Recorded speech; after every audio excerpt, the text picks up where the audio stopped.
सत्यनारायण देव की जय। कपिलेश्वर महादेव की जय। परशुराम दास वाणी गुरु महाराज की। श्री सत्यनारायण मंदिर फणसा कपिलेश्वर धाम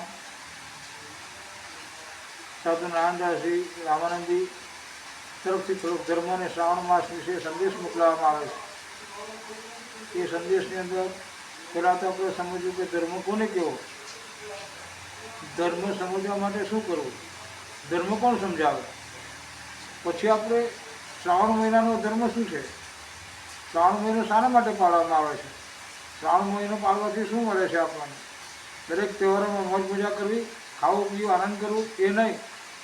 ધર્મ એક વસ્તુ મહાન છે કે નિજ એટલે પોતાનો ધર્મ શું છે પહેલાં જોવાનું। પહેલાં પગથિયાથી આપણે લાઈન ચાલુ કરવાની, સીડી ઉપર ચડવાની, કે નિજ પોતાનો ધર્મ શું છે અને ધર્મ ક્યાં છે। તો કે વાલા મિત્રો, ભાઈ બહેનો, સંતજનો, મુનિજનો, મારા ગુરુજનો તથા વડીલ મિત્રો, એમના ચરણમાં વંદન કરી આ ધર્મ અને શ્રાવણ માસનો વિડીયો જાહેર કરું છું। થતી ભૂલ ક્ષમા કરજો। તો કે ધર્મ એક નિજ એટલે કે નિજ એટલે પોતાનો ધર્મ, પોતાનો ધર્મ શું છે એ માટે પોતે જાણવું પડે કે હું કોણ છું અને મારે જગતમાં જન્મી આવીને શું કરવાનું છે, એ પોતાનો ધર્મ છે।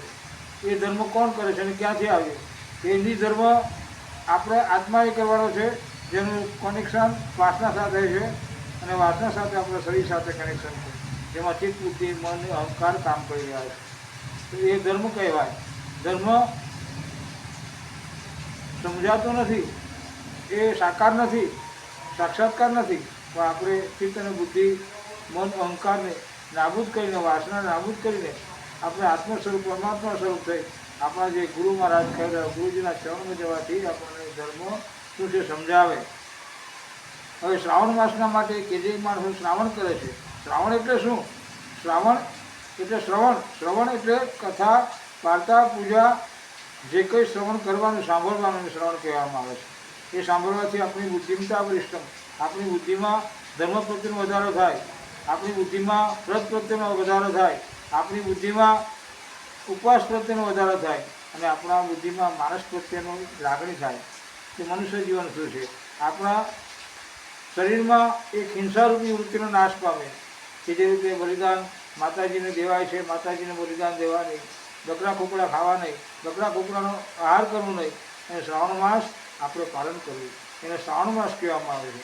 હજી તો મુસલમાનો પણ એક રોજાના દિવસે લોકો રોજા પાડે છે ત્યારે પાણી પણ નથી પીતા। તો એ વિચારો કે આપણો ધર્મ આજે ક્યાં જઈને ઊભો છે।